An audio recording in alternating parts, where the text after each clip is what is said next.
Hey, this is Troy with the DiscoverFamily.net podcast. Thank you for joining us for part 2 of our interview with Jared Sartell, a mental health professional with a lot of experience working with adoptees and adopted families. And protections to help keep your child safe in that process. I don't know if you have any thoughts about that. How to help the child understand what the process might look like, or help them be safe and not fantasizing about it, or any way to help just mitigate any of the damage or problems that you might face. Sure. I'm going to actually answer two different sides of that question. So you mentioned the fantasy aspect, and that's generally where the most hurt will occur. And so having open dialogues about the fantasy, and you don't have to use the term fantasy, but what do you think it'll be like? What do you imagine that they look like? Do you look more like maybe your bio mom or your bio dad? And talk about those fantasies, but also, what if it's not like that? What if they don't actually want to have anything to do with you? Mm-hmm. And I found that in working with those folks, the more direct my language, the better. And we tend to shy away from direct language just as a matter of course. Mm-hmm. In our society, but I have found that with those folks, the more direct language, the better, because mm-hmm. It makes them question these things and at least be prepared for some alternative to their fantasy. Now, the other side of that question is the more that we can model sincere appreciation for how it may affect the bio family that you're reaching out to, that actually models really healthy pro-social skills for our kids, because it's not just you that will be going through this experience. There's a whole nother set of human beings on the other side mm-hmm. that their world is about to get rocked, very likely. And so having an appreciation for what not just how they may react and how that affects you, but how they're affected by this process, and having that compassion for them will inform how you go about doing it, and will model for your child a really healthy pro-social skill that will be valuable for them in their lives. That compassion for other people, that empathy for other people. Say you begin getting information about your adoptive or your birth family. That may inform your decision as to whether you do try to reunify with them, or whether they're in a, mm-hmm. say your bio mother happens to be a schizophrenic with active psychosis. Is it a good idea?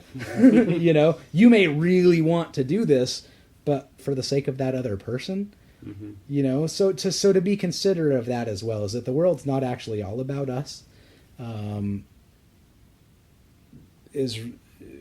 May slow you down in a way that you might not want it to, but could be a very valuable teaching tool. Yeah. I think about that first search that we did. It took almost exactly a month from the day that Jenny contacted us to the day that I called bio mom or the birth mom, and it was an exciting month with highs and lows and all kinds of emotion, and building towards this, this first phone call and making this first contact. So for us, we had, processed and were exciting. And, on the flip side, to her, it was like a bombshell. Who is this person calling me? Right. And, she needed that time to process and understand as well, and to be respectful. So, in that first phone call, I was giving her all kinds of outs. If you want to think about this, if you want to take your time, call me back. I can definitely see how, each case is going to be different, and some people are going to react different. Even right. Megan, our lead investigator, she said she called a birth mom that just flat out lied, like, no, it's not me, and da-da-da. Mm-hmm. Finally, maybe another phone call later, like, relented, okay, it's me. Yeah, it's like, yeah, we know it's you. Right. But, different people are going to react in different ways. So. Right. Cool. Ways that I've done that in the past. When I started this work early on in my career, email was just kind of starting to become a thing. And so we actually, in several of the cases, we started with a letter, which gave them the out. They could respond or not. Or an email or something like that, which gave them the opportunity to respond or not respond. And then there was the waiting game, which provided a really good forum for therapeutic work. And so, we get concerned about, well, what if it takes a long time for them to reply? Well, then it takes a long time for them to reply.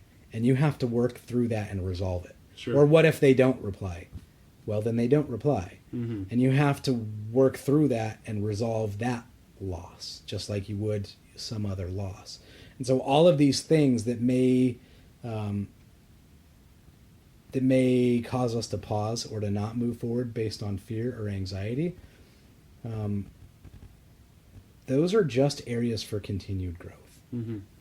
And so being able to look at it that way, but it was a less intrusive way of going about doing it, sending an email or sending a letter, because then that did give that other person an out. And there were times where we had somebody respond, "Oh my gosh, this is amazing. We actually have just registered on registries looking," and had it turn out that way. And so yeah, I think, the phone calls, that's a bold move. Yeah. And I think it's awesome, but it's also quite bold. Yeah. As you've Yeah. as you've experienced. Yeah. And so just being prepared for the intensity that may arise as a result of using a bold move like that. And I'm not at all trying to dissuade anyone from going that route. Yeah. Not on any level. But you just have to understand that there will be more intensity involved in it, in the emotions that you experience, and the anticipation, the anxiety leading up to it, those sorts of things. For the workers as well, because we love our clients. We are deeply invested in their health and their well-being and just them as people. And so as helpers as well, we have to make sure that we are not creating trauma for ourselves. And that's really important. Because if we do that, then we're less able to have healthy boundaries around the work that we're doing. We're more likely to become more invested in things than really is appropriate for us. We can become enmeshed in those family dynamics as well, which can turn us from a helper to just another another disruptive moment of part of the situation. And we really as helpers, you and myself have to be very mindful of that aspect as well, that we're not creating secondary trauma for anyone, including ourselves. Yeah, that makes perfect sense. And I will say that I've discussed this with Megan. In our day and age, most people won't pick up their phone if they don't recognize the number. So in this case, I had left a voice message saying, who I was, and I was, family researcher trying to contact about an event in this year. So to make it obvious, but also if a family member picked up and listened, they'd be like, have no clue what's going on. So that typically works, pretty well, leaving the voice message. But cool. So, in your mind, how can an adoptee or person searching for their family, how can they really prepare themselves for that journey of finding, birth parent or birth family?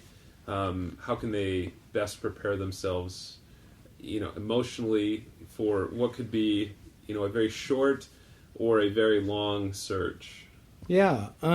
There's always a little bit of grief and loss that's involved with this. And so as an adopted child, the better able you are to resolve those things, the better able you're going to be to handle that search and whatever happens in that search. The more secure you are just in who you are, in your place, in your family, understanding and truly understanding your motives behind searching is really important. We can oftentimes create, and this isn't meant as criticism or anything like that, but we can create hidden agendas. And so just being honest with yourself about what am I trying to gain from this? Do I have any hidden agendas? There's another thing that can happen called a covert contract, meaning that if I do these things, then the other party will naturally do these things as a result. Mm-hmm. But I'm going to, and this is oftentimes subconscious, but things are not going to go well if this contract isn't fulfilled. And you don't know that you're in a contract. Mm-hmm. And I might not even know that you're in a contract. And so what are those unspoken hopes and expectations? And then speak them. Mm-hmm. And not have these, and I wish there was a softer way to say it, but not have these hidden agendas or these covert contracts, things that you're trying to gain. And so you really have to, as a young person, and this is hard as an adolescent just because of developmental functioning and those sorts of things. And I speak to adolescents because that's my experience. Mm-hmm. So naturally, those that are young adults or whatever may have already worked through some of this stuff, or are in a better position to work through it more rapidly. And so ridding yourself of any of that sort of covert stuff, and just being honest and upfront, without shame about why it is that you want to have that. And sometimes people don't even know, they just have a visceral desire, Mm-hmm. Because we genetically, it's written into our DNA to be with our biological families. Now, obviously, adoption is a really valuable and important service, but it doesn't take away our genetic firmware. Mm-hmm. and so being able to understand that it could just be a drive that is just an inherent drive, like eating or sleeping or whatever, and just being able to accept that. Mm-hmm. And that's both for the adopted children as well as the adoptive parents to know where that drive could be coming from. Sure. Did you ever see any instances where maybe you thought the adoptive child wanting to do the search was almost a way of trying to hurt the adoptive parents, or maybe using that as a tool? I don't know if that'd be...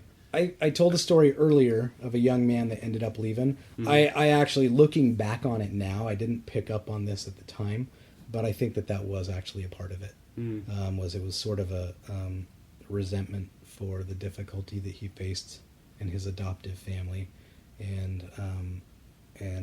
wanted to exert some power and control there. Got it. And a little bit of like, I'm gonna get you kind of stuff. Yeah. I've definitely seen that with some other people I know, where a young adult almost seems to use that as a tool to, Mm-hmm. like, I'm going to go spend time with my real grandma, or that kind of thing. Absolutely. Or the venerable, you're not my parents Yeah. kind of thing that is almost a meme, Yeah. or a cliche that's out there. But he keeps coming back, and I think it's been difficult for them, but they've been able to adapt and understand what he's trying to do, but be, like you said earlier, be comfortable enough in their own skin, and Right. and their love for him to not let that affect the relationship, and let them to still be that that North Star in his life, Right. even if he doesn't want to look at it or follow it or whatever. For sure. And when I've seen that dynamic, looking at that particular case, and I'm thinking of another case where there was a similar dynamic, there was a little more to the story than just the adoption piece, as those young people actually had emerging personality disorders going on, which Mm-hmm. makes them prone to weaponizing stuff like that anyways. Yeah. And so, yeah, when I've seen it, it was also a part of something like that, which is just a little bit different story. Got it. Cool. I'm thinking one of the big things that we've learned is we've started having more people reach out to us and wanting help. We've come across a lot of young people who have that desire. We can't help them if they're under 18. We don't feel, obviously they still fall under a guardian, or I guess what I'm trying to say is we can't help them until we get permission from their guardian. Mm-hmm. And a lot of times they say, okay, I'll do that, or okay, well, typically we like to work directly with the guardian or through the adoptive parent or through the guardian to help them in the search. So they're there every step of the way to know what's going on. But I feel like these kids or these youth are just really poorly equipped with how to bring this conversation up and how to talk to their adoptive parents about this desire for the search and what those motives are, which they may not understand, like you said. So are there any recommendations you could make to a person in that situation who wants to have that conversation or wants to maybe even just start planting the seeds to that conversation so that they, so they're not upsetting their adoptive parents, or helping them understand what they're feeling and that it's not, it has nothing maybe to do at all with their relationship with them.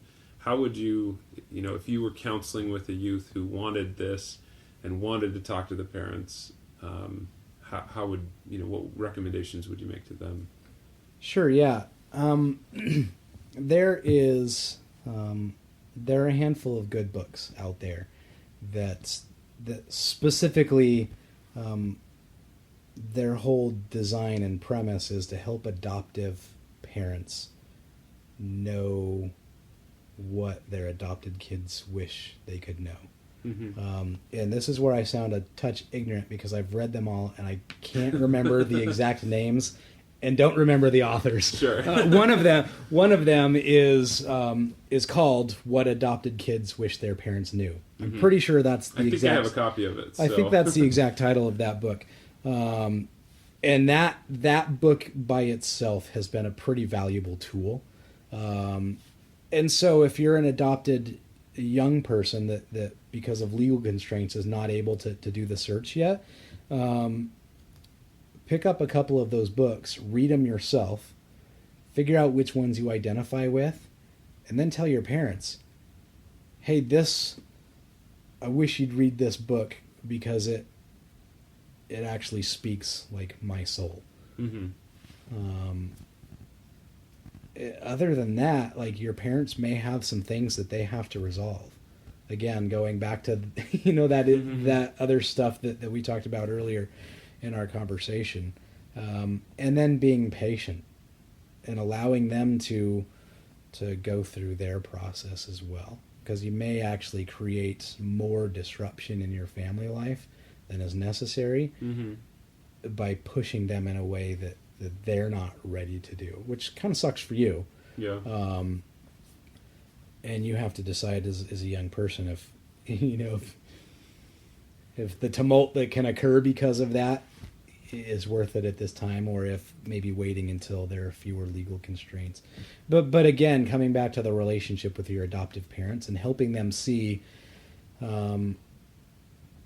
maybe through some other eyes, some of those books, what it is that you're experiencing and what may be driving this. And hopefully they'll have enough compassion for you to figure out what they need to, if only to be able to see your perspective, which can be pretty valuable. And generally with people, when they can see someone else's perspective, they're willing to alter what they're doing to accommodate that other person.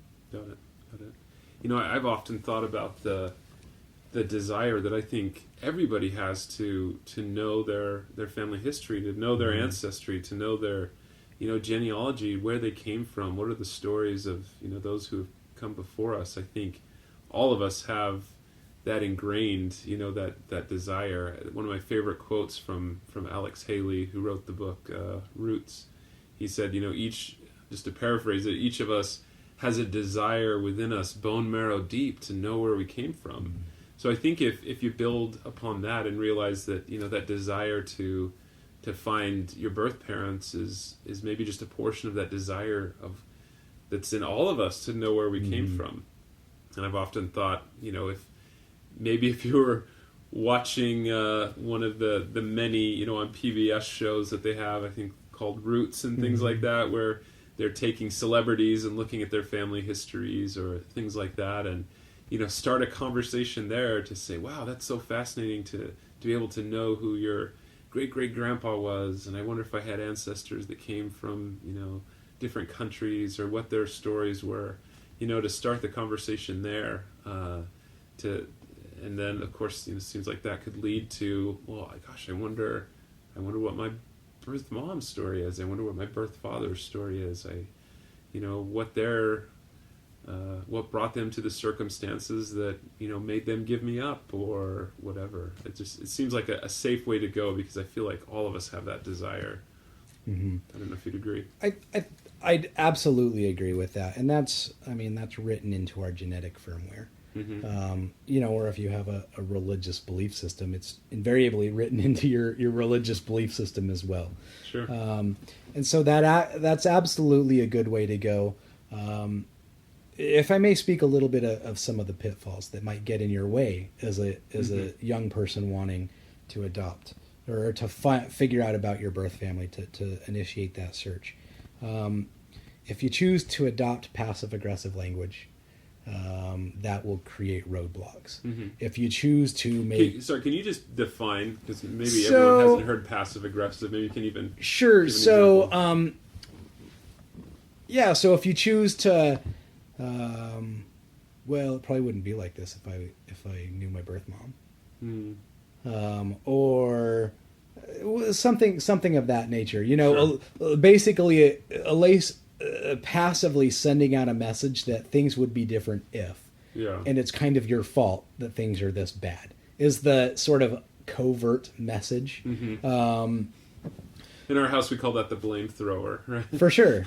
Yeah, for sure. That subtle way of casting blame. Or trying to elicit feelings of guilt and shame is really what it is, in order to try to get what your way. That actually, that dissolves connection between people.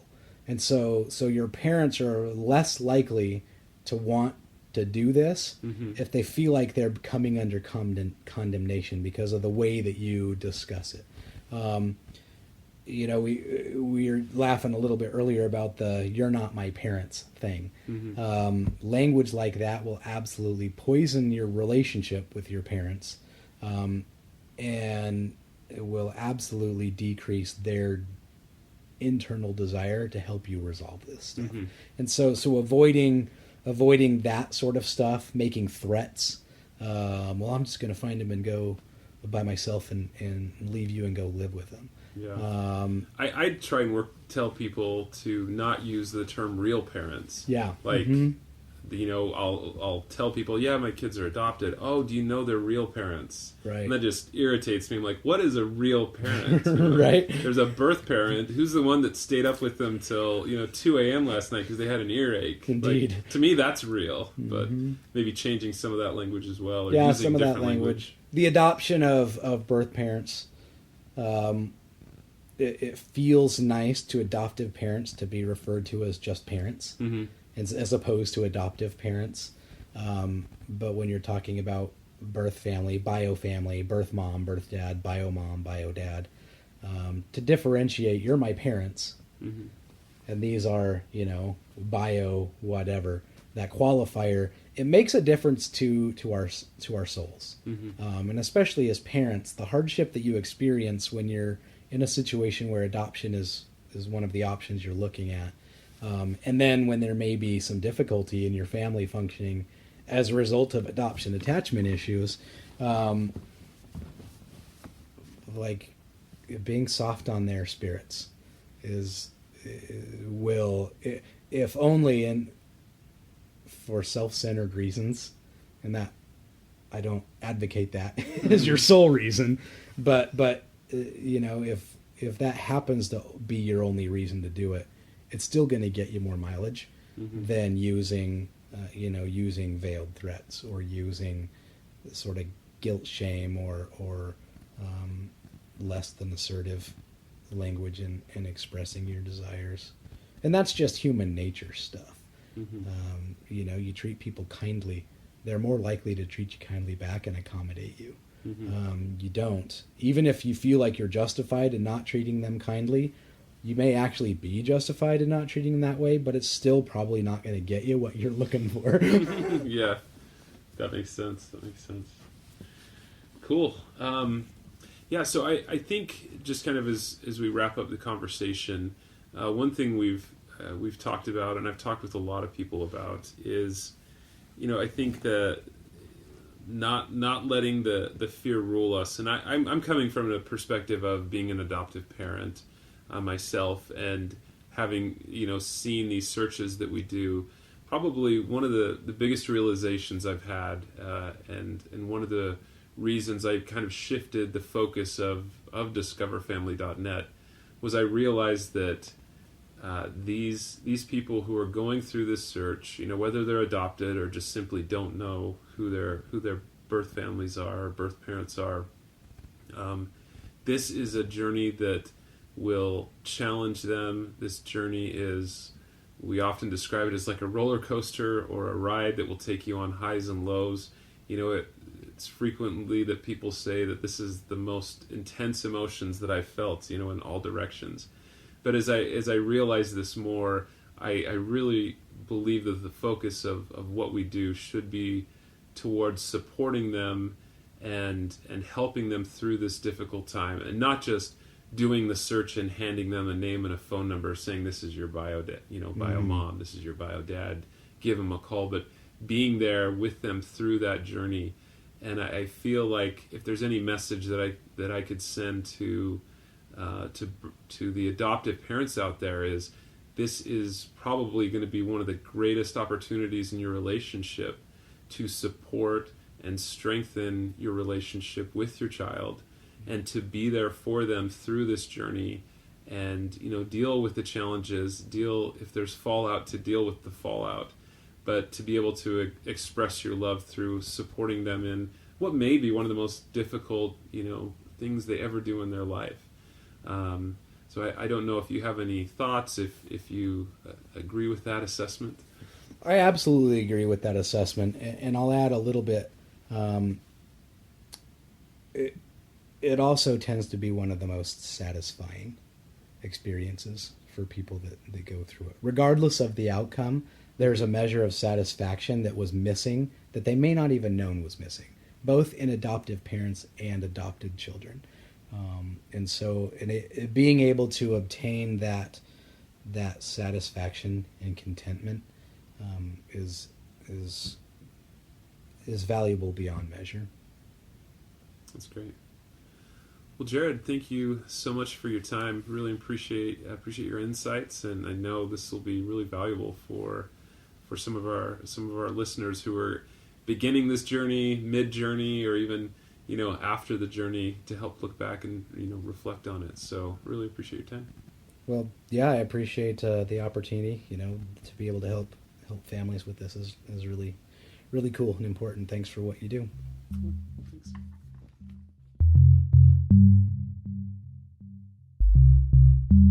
Well, thank you for joining us today. We hope what you've heard has inspired you, has helped you. If you like what you've heard, we'd ask you to visit discoverfamily.net, sign up for our newsletter, or ask for help. We've got several forms on there where you can reach out, and we'd love to help you out in your journey. If you have questions or ideas for a podcast, also feel free to reach out. info@discoverfamily.net. We look forward to your message. Thanks.